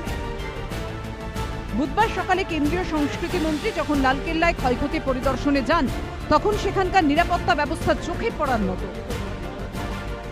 हिंसा करने वालों की वीडियो फुटेजेस हमारे पास है और उनकी अरेस्ट की जाएगी। दीप सिद्धू जो आरएसएस के हैं और वो अमित शाह मोदी के खास एजेंट हैं, उन्होंने वहां जाके ये सारा कार्य किया। মঙ্গলবারের লজ্জাজনক ঘটনার পর আন্দোলনরত কৃষক সংগঠনগুলির মধ্যেই ফাটল তৈরি হয়েছে। দুটি সংগঠন নিজেদের অবস্থান বিক্ষোভ প্রত্যাহার করে নিয়েছে। 26 जनवरी को सबको बदनाम करने का काम हमने किया, इसलिए हम नहीं आए थे यहाँ पर। वीएम सिंह राष्ट्रीय किसान मजदूर संगठन इस आंदोलन को यहीं पर ही अलविदा कहते हुए লালকেল্লায় তাণ্ডবের ঘটনায় 22টি মামলা রুজু করেছে পুলিশ। ডাকাতি, মারাত্মক আঘাত, ষড়যন্ত্র সহ একাধিক ধারায় মামলা রুজু হয়েছে। যোগেন্দ্র যাদব, রাকেশ টিকায়েত, মেধা পাটকার সহ 37 জন কৃষক নেতা নেত্রীর নাম রয়েছে দিল্লি পুলিশের এফআইআরে। বিজেন্দ্র সিংহ রিপোর্ট, এবিপি আনন্দ, নয়াদিল্লি। আমি চেস ক্লক ফরম্যাটে পার্থপ্রতিম বিশ্বাসের কাছে যাব। পার্থদা, প্রথমেই কোদালকে কোদাল বলা উচিত, এর মধ্যে কোনো রোম্যান্টিসিজম নেই। প্রজাতন্ত্র দিবসে জয় কিষাণ বলে কৃষকরা লালকেল্লা দখল নিল, ব্যাপারটা মোটেই এরকম নয়। চূড়ান্ত ভ্যান্ডালিজম, পরিকল্পিত তাণ্ডব, এবং দিল্লি শহরের মেট্রো স্টেশন একটাও চালানো যায়নি, জনজীবন স্তব্ধ। 394 জন পুলিশকে আহত করে, এই কি গান্ধীজির রাস্তা ধরে বলা হচ্ছিল, কৃষক নেতারা বলছিলেন। এবং আমি বলছি, কৃষক আন্দোলন যারা সমর্থন করেন তারা সব থেকে বিড়ম্বনায় পড়েছেন যে আন্দোলনকে বলা হচ্ছিল মহাত্মা গান্ধীর পথ ধরে অহিংস আন্দোলন, সেই আন্দোলন এই চেহারা নিতে পারে। দুটো কিষাণ সংগঠন আপনার প্রতিবেদনে দেখলেন যে ইতিমধ্যে বিবৃতি দিয়ে এই আন্দোলন থেকে পিছিয়ে গেছে। দায়কে কাউকে তো নিতে হবে, দায় কে নেবে? পার্থদা, আপনার সময় শুরু এখন। দেখুন সুমনবাবু, আপনাকে একটাই জিনিস বলি যে এই যে হিংসার ঘটনা যা ঘটেছে, সেখানে এই কৃষক আন্দোলন যারা গত 2 মাস ধরে করছেন, সেই সংযুক্ত কিষাণ মোর্চা, তারা কিন্তু পরিষ্কার এই কথা হচ্ছে যে এই হিংসাকে ডিজোন করেছেন। আমি বলছি যে এই ঘটনা কোনোভাবেই কাঙ্ক্ষিত না, কারণ শান্তিপূর্ণ আন্দোলন যেটা 2 মাস ধরে চলছিল, সেটাই ছিল এই আন্দোলনের সবচেয়ে বড় স্ট্রেংথ। এখন আমরা দেখতে পাচ্ছি যে এই যে আন্দোলন, যেটা ছিল আসলে সরকার বিরোধী, আমরা তো দেখে অভ্যস্ত হয়ে গেছি যে সরকার বিরোধী যে কোনো আন্দোলনকে আসলে শেষমেশ হচ্ছে দেশদ্রোহীদের আন্দোলন হিসেবে চিহ্নিত করার একটা প্রয়াস সরকারের তরফে থাকে। আমি বলছি এক্ষেত্রেও তার উন্নত হয়নি। গত জানুয়ারি মাসে দিল্লিতে, ওখানেই শীতে, সেখানে হচ্ছে যে দেশকে গদ্দারকো গলি মারো সালোকো, এই ধ্বনি উচ্চারিত হয়েছিল। আর এই কৃষক আন্দোলন শুরুর প্রথম দিন থেকেই এই কৃষক আন্দোলন যে গদ্দারদের, এটা আসলে কমিউনাল মুভমেন্ট অথবা কমিউনিস্টদের মুভমেন্ট, এটা আসলে কৃষকদের মুভমেন্ট নয়, এইটা প্রমাণ করার জন্য আমাদের শাসক ছলে বলে হচ্ছে যে এই চেষ্টা করছিলেন। আমি বলছি কৃষকরা কি চেয়েছেন? কৃষকরা 62 দিন ধরে শান্তিপূর্ণভাবে আছেন, 131 জন কৃষক মারা গেছেন, তারা কারোর সাথে কোনো ভ্যান্ডালিজমে যাননি। সেখানে দাঁড়িয়ে এই সেন্সিটিভিটি সরকারের থেকে আশা করা যাচ্ছিল যে তারা কৃষকরা মিছিল করতে বাধ্য হচ্ছেন, ট্র্যাক্টর মিছিল, এবং তারপরে দাঁড়িয়ে হচ্ছে যে সরকারের কোনো সংবেদনশীলতা নেই, গুলি চলেছে, গ্যাস চলেছে, টিয়ার গ্যাস চলেছে। আমি আপনাকে বলছি যে এরকম একটা জায়গায় সরকারের থেকেই প্রত্যাশিত ছিল অনেক বেশি, আরো বেশি সংবেদনশীল ভূমিকা। আর 2, লালকেল্লায় যখন আন্দোলনকারীরা কাল যেটা করলেন তাতে সংবেদনশীলতা না। এবার এই আন্দোলনকারীরা সুমনবাবু কারা? যে দীপ সিধু, যে যিনি হচ্ছেন বিজেপির এজেন্ট ছিলেন, ইলেকশন এজেন্ট, তিনি হচ্ছেন লালকেল্লায় ওই পতাকা তোলায় নেতৃত্ব দিচ্ছেন। আমি চাই তো তদন্ত হোক, তিনি তো আরএসএস এর এজেন্ট। ফলে এই লোকেরাই তো ওখানে আন্দোলন ভাঙছে।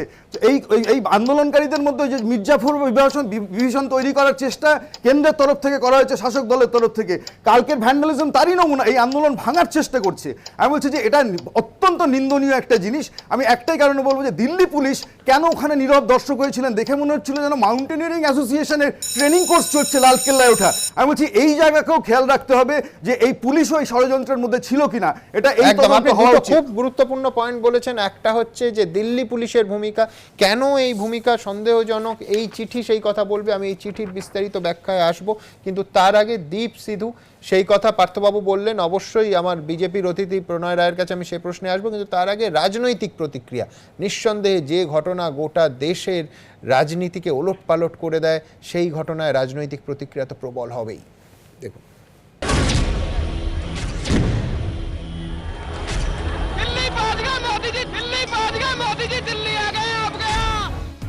दीप सिद्धू, लाखा सिधाना, राकेश टिकायत, सतनाम सिंह पन्नू, सखन सिंह पंधेर लालकेल्लाয় तांडবের ঘটনায় 5 জনের বিরুদ্ধে উস্কানির অভিযোগ উঠছে।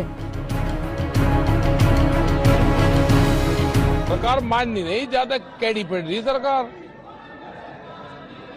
अपना ले आइयो झंडा झुंडा भी लगाना, लाठी गोती भी साथ रखियो अपनी झंडा लगाने के लिए, समझ जाइयो सारी बात। 26 तारीख को अपने तैयारी करके ट्रैक्टरों के साथ आ जाएं, जबरदस्ती के बैरिकेड तोड़ के दिल्ली में घुसेंगे। असी जो ऐलान किया है उसके मुताबिक मार्च करेंगे, दिल्ली के अंदर करेंगे और रिंग रोड पर करेंगे। শাসক থেকে বিরোধী প্রত্যেকে লালকেল্লায় হামলার কড়া নিন্দা করলেও হামলার নেপথ্য থেকে তাই নিয়ে শুরু হয়েছে রাজনৈতিক চাপানুতোর। যেটার পেছনে কোনো সাজিশ আছে কিনা, চক্রান্ত আছে কিনা দেখতে হবে, এটা কোনো পরিকল্পনা মাফিক হয়েছে কিনা দেখতে হবে। কারণ সরকার তলে তলে বারবার চেষ্টা করছে, প্রতিনিয়ত চেষ্টা করছে আন্দোলনকে বিপদগামী করার, আন্দোলনকে স্থগিত করার, আন্দোলনকে বন্ধ করার জন্য। এটার মধ্য দিয়ে সারা দেশের এবং দুনিয়ার মানুষ আমাদের এখানকার আন্দোলন এবং কৃষক তাদের সম্পর্কে যে উচ্চ ধারণা তৈরি হচ্ছিল, সেই ধারণাটাকে ভেঙে দেওয়ার জন্য কেউ কি প্রচেষ্টা করলো? লালকেল্লা অভিযান মানে লালকেল্লায় পতাকা তুলবো, জাতীয় পতাকার পাশে পতাকা তুলবো, এটা কোনো অভিযানের কথা হলো? চক্রান্তের যে তত্ত্বটা নিয়ে আসা হচ্ছে সামনে, মানুষ সামনে এটা যা কিছু আছে পাবলিক ডোমেনে, মানুষ সেটার ব্যবস্থা নেয়। এই পরিস্থিতিতে মোদী সরকারের 3টি কৃষি আইন বাতিলের দাবিতে গত 2 মাস ধরে যে কৃষক আন্দোলন চলছে, তার পরিণতি কি হয় সেদিকেই সবার নজর। উজ্জ্বল মুখোপাধ্যায়, সমিত সেনগুপ্ত, দীপক ঘোষের রিপোর্ট, এবিপি আনন্দ। আমি দিল্লি পুলিশের ভূমিকা নিয়ে এই রাজ্যের প্রাক্তন আইজি পঙ্কজ দত্তের কাছে যাব। পঙ্কজবাবু, আমার হাতে এই চিঠিটি, এটি অ্যাডিশনাল সিপি স্পেশাল ব্রাঞ্চ তার সার্কুলার, তাতে স্পষ্ট করে বলা হচ্ছে পার্লামেন্ট হাউস, লালকেল্লা, লক্ষ্য করবেন লালকেল্লা হচ্ছে এই তালিকার 2 নম্বর নাম। প্রধানমন্ত্রীর বাসভবন, স্বরাষ্ট্রমন্ত্রীর বাসভবন, রাষ্ট্রপতি ভবন, ইন্ডিয়া গেট, এই রকম কিছু ভাইটাল ইনস্টলেশন ভিভিআইপি জোনে, সেই বাড়িগুলো যে মিছিলের আওতার বাইরে, এই মিছিলটা তাকে স্পর্শ করবে না, এমনটা বলা যাবে না। অর্থাৎ যেটা নিয়ে বহু ক্ষেত্রে বড় ঘটনা ঘটে যাওয়ার পর আমরা বলি যে ইন্টেলিজেন্স ফেলিয়ার, কোনো গোয়েন্দা সূত্রে খবর কি ছিল না, এখানে এই চিঠিটা প্রমাণ করছে যে সেটা বলা যাবে না। একেবারে স্পষ্ট স্পেসিফিক লেখা লালকেল্লা 2 নম্বরে এই রকম ইন্টেলিজেন্স ইনপুট ছিল। তারপরে আমরা কি দেখলাম, বিচ্ছিন্নভাবে মিছিল থেকে 2-4 জন বেরিয়ে একটা কোনো জায়গায় ভাঙচুর করে দিল তা নয়, জাতীয় সৌধ লালকেল্লাকে কয়েক হাজার লোক, কয়েকশ লোক ঘন্টার পর ঘন্টা ধরে সেখানে জড়ো হয়ে পতাকা তুললো এবং ভাঙচুর করলো, হিংসাত্মক ঘটনা তো ঘটালোই। তা সত্ত্বেও দিল্লি পুলিশ সম্পূর্ণ চুপ ছিল। পঙ্কজদা, এর 2টো ব্যাখ্যা হয়। একটা ব্যাখ্যা যে একেবারে চূড়ান্ত অপদার্থ, অদক্ষ দিল্লি পুলিশ, আর দ্বিতীয় ব্যাখ্যাটা মারাত্মক, যে জেনে শুনে একেবারে চুপ করে অ্যালাউ করা হয়েছে, তার কারণ পেছনে কোনো চক্রান্ত ছিল। এই 2টো ছাড়া তো কোনো ব্যাখ্যা পাচ্ছি না। আপনার সময় শুরু এখন। বছরের 365 দিনের মধ্যে 2টি দিন ভারতবাসী নিশ্চিন্ত নিরাপত্তা বোধ করে, একটি রিপাবলিক ডে, একটি স্বাধীনতা দিবসের দিন। তারা জানে যে এখানে একটা পিন অবধি পড়বে না। সেই দিনে মোগল সম্রাট শাহজাহানের গর্বের প্রতীক এবং 1648 সালে নির্মিত লালকেল্লা, যেখান থেকে ভারতের প্রধানমন্ত্রী জওহরলাল নেহেরু প্রথম স্বাধীনতা দিবসের পতাকা উত্তোলন করেছিলেন, এবং যেখান থেকে যেটা ভারতবাসীর এই গর্বের জায়গাটি আর্কিওলজিক্যাল সার্ভে অফ ইন্ডিয়া রক্ষা করে, সেখানে সিআইএসএফ মেনটেন করে সেই নিরাপত্তা। কালকে যা আমরা দেখলাম, সেখানে নিশান যেটা তুললো যে আপনার যে ঝান্ডা পাখি তুললো আপনার পাঞ্জাবিরা, ভারতের জাতীয় পতাকার পাশে সেটা একদম ভুলুণ্ঠিত করে দিয়েছে আমাদের সম্মানকে সারা পৃথিবীর কাছে। এখানে প্রশ্ন হলো যে রিপাবলিক ডে যেদিন হয় সেই দিন কেন আমি একটা মুভমেন্টের পারমিশন দেব? দিল্লি পুলিশ যদি পারমিশন দিয়েই থাকে তাহলে বলতে পারতো আমরা প্রতীকী পারমিশন দেব যে 5 জন কৃষক যাবেন, একটা ট্রাক্টর যাবে, কি 50 জন কৃষক যাবেন, 5টা ট্রাক্টর যাবে, that's all, this is the route, এর বাইরে যেতে দেবো না। সেখানে কালকে যা হয়েছে এটা মনে হচ্ছে যে দিল্লি পুলিশের, আমি 86 জন সদস্য এখনো হসপিটালে আছেন, পক্ষান্তরে চাষিদের কেউ ইনজিওর্ড হননি, একজন হয়তো ট্রাক্টর উল্টে মারা গেছেন বলে খবর আছে। কিন্তু এটা পরিষ্কার করে আপনাকে বলছি, এটা সেন্ট্রাল আইবি, দিল্লি পুলিশের special branch, Delhi police, archaeological survey of India, north ব্লকের স্বরাষ্ট্র দপ্তর, কারোর সঙ্গে কারোর কোনো সমন্বয় নেই, টোটাল সমন্বয়ের একটা অভাব যা দেখলো। এটা সারা ভারতবাসীর পক্ষে লজ্জার দিন হিসাবে গতকালকের দিনটা চিহ্নিত হয়ে থাকবে। এটা বলতে আমার দ্বিধা নেই যে নরেন্দ্র মোদী সরকার শাহিনবাগের আন্দোলন যেভাবে ডিল করেছে তার থেকে অনেক বেশি সংবেদনশীলতার সঙ্গে কিন্তু এই মুভমেন্টটাকে। এখানে আমি আপনার সঙ্গে একমত, কিন্তু আমার একটা প্রশ্ন আছে, সেটা হচ্ছে আপনি বলছিলেন যে সমন্বয়ের অভাব এবং কেন অনুমতি দিল। আমি বলছি স্পেসিফিক ইনপুট ছিল এবং হ্যাঁ সেই ইনপুট অ্যাডিশনাল সিপি স্পেশাল ব্রাঞ্চের সার্কুলার দিয়ে বলা হচ্ছে যে এই সৌধর নাম করে তালিকা 2 নম্বরে আছে লালকেল্লা, তারপরে একটা ন্যূনতম ব্যবস্থা দেশের রাজধানীতে থাকবে না? জারি চক্রান্ত হোক, বিজেপির চক্রান্ত কিনা আমি তো বিজেপির অতিথির কাছে আসবো। আপনি পারেন না, আপনি আমি বলছি আপনি এটা পারেন না, এটা করা যেতে পারে না।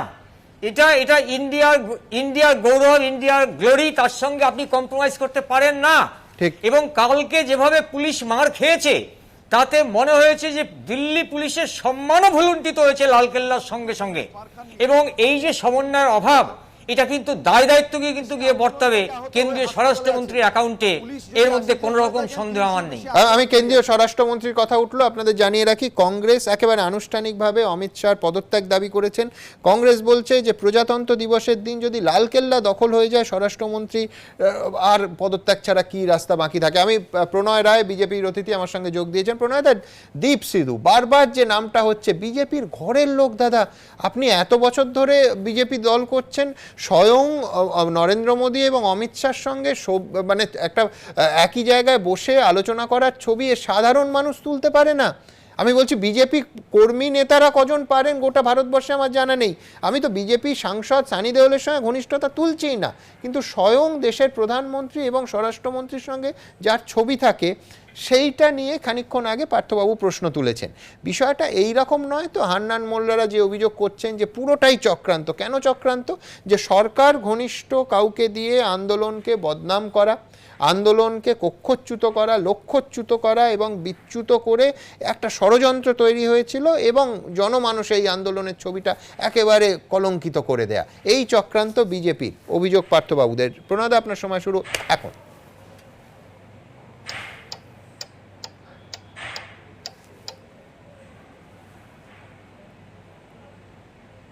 প্রণয় রায়কে আমি টেলিফোনে ধরার নিরপেক্ষ তদন্ত হবে, যেই করে থাকুক, যে দলেরই করে থাকুক আর যার সাথেই ছবি থাকুক, অপরাধীর শাস্তি হবে।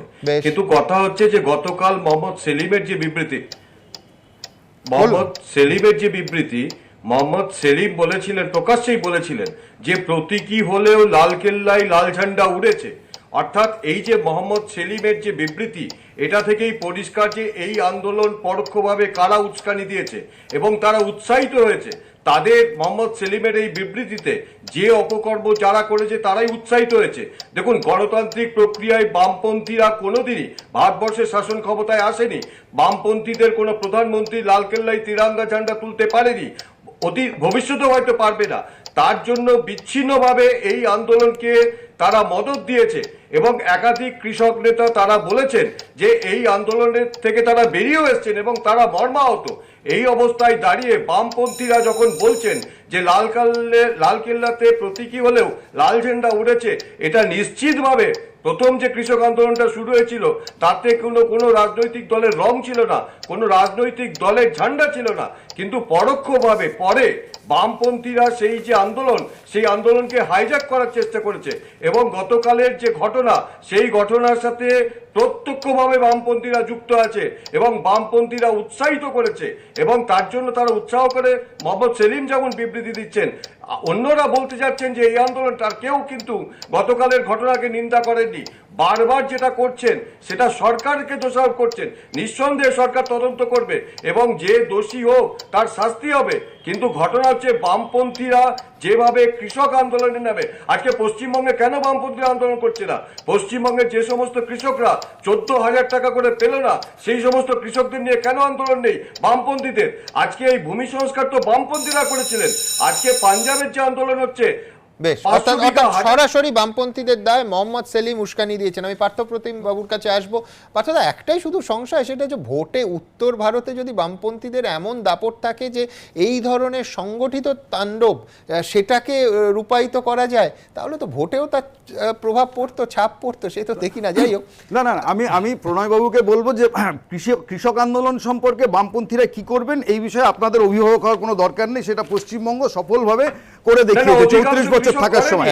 আমি আপনাকে বলবো মন্দিতে যে এই 62 দিন ওখানে লক্ষ লক্ষ কৃষক তারা যদি বামপন্থীদের ডাকে শান্তিপূর্ণভাবে সমবেত হয়ে থাকে এবং আপনাদের সরকারের মুখে ঝামা ঘষে দিতে পারে, তাহলে এটা হচ্ছে বামপন্থীদের প্রধান কৃতিত্ব। আমি এই কারণের জন্যই বলছি, সরকার এক অদ্ভুত সরকার চলছে। আপনারা আলোচনার ডাক দিচ্ছেন, আপনি 3 মিনিটে 3টে বিল পাস করিয়ে 3 দশক দেশের কৃষকদের হচ্ছে যে ভবিষ্যৎ জলাঞ্জলি দিয়েছেন, কর্পোরেটদের লুট করতে দিয়েছেন, আপনি তাদের কাছ থেকে আইনি অধিকার পাওয়ার রাস্তা কেড়ে নিয়েছেন, আপনি তাদেরকে বলছেন আলোচনা, মানে মৃত্যুদণ্ড ঘোষণা করার পর আপনি ঘোষণা করছেন গুলিতে মরবেন না ফাঁসিতে মরবেন। এই তো হচ্ছে আলোচনার ধরন। এত কথা মানুষ কি বলছেন সেটা দেখবো। আমাদের ভেরিফাইড টুইটার অ্যাকাউন্ট সঙ্গে সুমন @IM সম্বন্ধে অসংখ্য মন্তব্য আসছে, এই নিয়ে দ্রুত একটা দেখার চেষ্টা করব। অমর ধর তিনি লিখছেন, কেন্দ্রীয় সরকারের অতি ঔদ্ধত্যের ফল হচ্ছে অশান্ত দিল্লি। দেবনাথ রায় তিনি লিখছেন, এক চরম বিশৃঙ্খল ও দায়িত্বজ্ঞানহীন আন্দোলন দেখল দেশ। মনসুর রহমান লিখছেন, যখন লাল কেল্লা ভাড়া দেয়া হয় তখন এইভাবে প্রতিবাদ করলে ভালো হতো। গোবিন্দ নিয়োগী লিখছেন, যারা উস্কানি দিয়েছে তাদের দৃষ্টান্তমূলক সাজা দেওয়া উচিত। অমিয় চট্টোপাধ্যায় লিখছেন, দেশের গরিমায় আঘাত। সৌভিক সেন লিখছেন, অনৈতিক রাজাকে গদি থেকে নামাতে এই রকম আন্দোলনই দরকার। বি.কে. কুমার লিখছেন, পুলিশের ভূমিকা নিয়ে প্রশ্ন জাগে, পতাকার অপমান চেয়ে চেয়ে দেখল। দেবেশ মোহান্তি লিখছেন, অশান্তির দায় কৃষক নেতাদেরই নিতে হবে।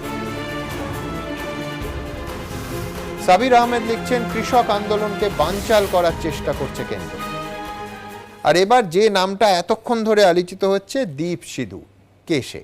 একেবারে বিজেপির ঘরের লোক বললে একটুও বাড়িয়ে বলা হবে না। তার কারণ স্বয়ং নরেন্দ্র মোদী এবং অমিত শাহর সঙ্গে তার ছবি, শুধু ছবি নয়, একেবারে বিজেপি সাংসদ সানি দেওলের পাশে তাকে প্রায়ই দেখা যেত।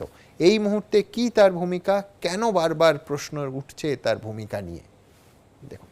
ये छोकरा जो एक छोटा दीप सिद्धू लौंडा सा है, इन्होंने तबाह कर दिया कल। দীপ সিধু কে? দীপ সিধু তা নিয়ে কাটাছড়া হতেই উঠে আসছে সোশ্যাল মিডিয়ায় ভাইরাল হওয়া এই ছবিগুলি। নরেন্দ্র মোদীর এক পাশে পাঞ্জাবের গুরুদাসপুরের বিজেপি সাংসদ সানি দেওয়াল, আরেক পাশে দীপ সিধু। ভাইরাল হওয়া আরেকটি ছবিতে কেন্দ্রীয় স্বরাষ্ট্রমন্ত্রী অমিত শাহের সঙ্গে বসে কথা বলতে দেখা যাচ্ছে লালকেল্লায় তাণ্ডবের ঘটনায় উস্কানি দেওয়ায় অভিযুক্ত দীপ সিধুকে। আর এই দুটি ছবি ভাইরাল হয়ে যাওয়ার পরই বিরোধীদের আক্রমণের মুখে কেন্দ্রীয় সরকার ও বিজেপি। তাদের দাবি, কৃষক আন্দোলনকে বদনাম করতেই লালকেল্লায় তাণ্ডব চালানোর জন্য দীপ সিধুকে কাজে লাগিয়েছে বিজেপি। ये गुंडागर्दी है, ये क्रिमिनल है, वो किसान नहीं है, किसान का दुश्मन है, वो साजिश का अंग है। তাণ্ডবের সময় লালকেল্লায় উপস্থিত ছিলেন দীপ সিধু, নিজেই সোশ্যাল মিডিয়ায় লাইভ করছিলেন তিনি। এই সেই ছবি।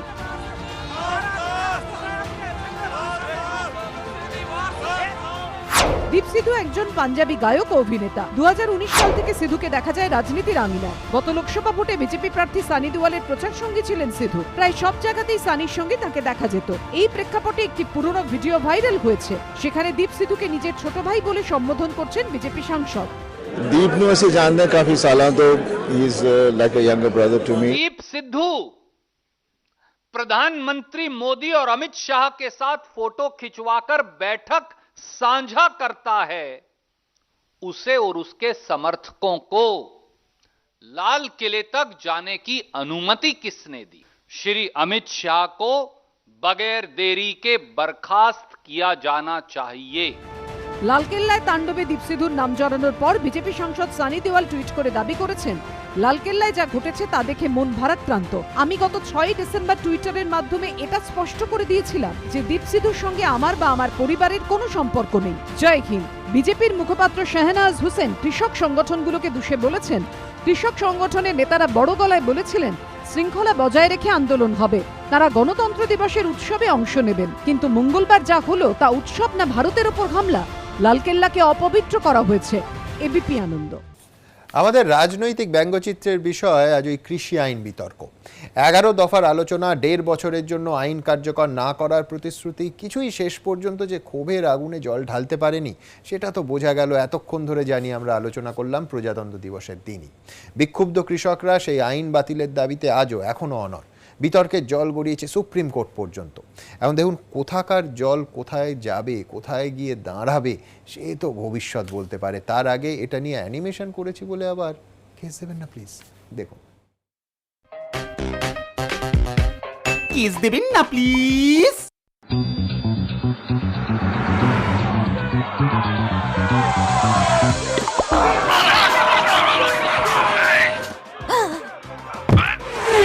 হ্যাঁ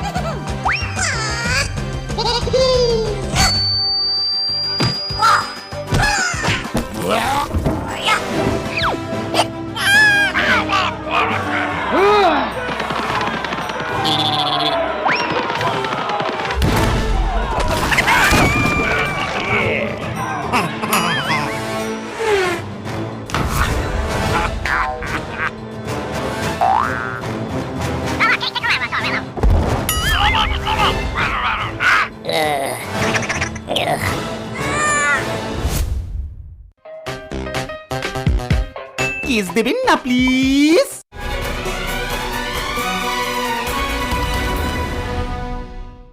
ঘণ্টাখানিক সঙ্গে সুমন নিবেদন করছে সেন্সোডাইন, দাঁতের শিরশিরানির থেকে ক্লিনিক্যালি প্রমাণিত আরাম। বিমল, বলো কথা কেসরি। অজন্তা শুজ, নতুনের পথে। সেঞ্চুরি ল্যামিনেটস, ভাইরোকিল টেকনোলজি যা মারে 99.9% ভাইরাস। ডাইট্রন ইন্টারন্যাশনাল কিউএসটি বার্স, কিনবেন তবেই চিনবেন। সহযোগী নিবেদক রাজা গোল্ডেন মারি বিস্কিট, সোনালী স্বপ্নের স্বাদ চিরন্তন। সুরক্ষা ডায়াগনস্টিক, 25 বছর ধরে সবার সুস্থ থাকার ঠিকানা। সনকা হসপিটাল দুর্গাপুর, চিকিৎসায় দক্ষতা, যত্নে আন্তরিকতা। সুপার পাওয়ার ডিটারজেন্ট, সব ধরনের কাপড়ের জন্য উপযোগী। টাটা প্রবেশ, স্টিলের দরজা ও জানালা, আকেলা হি কাফি হ্যায়। বসুমতী চাল, ভাতের সঠিক চাল। পারুল প্রকাশনী ও হেডমাস্টার্স অ্যাসোসিয়েশনের নব উদ্যোগে মাধ্যমিক ও উচ্চ মাধ্যমিক টেস্ট পেপার্স 2021।